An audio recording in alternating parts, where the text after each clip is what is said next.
چرا جوامع اسلامی از بین میره؟ اگر جهاد که یکی از فرامین قرآنه و در قرآن سوره هایی داریم، سوره انفال همه صحبت از جهاده، جهاده که اسلام نگه میداره، امر به معروف و نهی از منکر، دو تا از برنامه های عظیم اسلامی است و پایه های عظیم اسلامی است که به دولت اسلام بقا میده، عزت میده، توان میده. در جامعه‌ای که امر به معروف و نهی از منکر نباشه، دو تا پایه اساسی قرآن اینجا مختله. پس جامعه قرآنی نمیتونه وجود داشته باشه. کنتم خیر امة اخرجت للناس تأمرون بالمعروف و تنهون عن المنکر و تؤمنون بالله.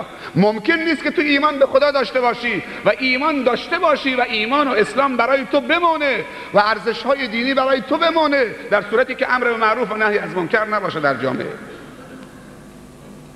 جامعه‌ای که از امر به معروف و نهی از منکر بدشون میاد، این جامعه نمیتونه قرآنی باشه.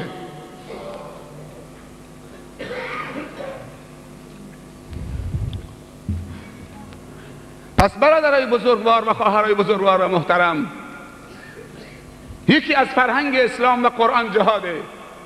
از زمانی که جهاد از فرهنگ اسلام و مسلمانان، از فرهنگ مسلمانان برداشته شد، دشمن درشون طمع کرده، آمده در قلب عالم اسلامی قدرتشو به نمایش میگذاره.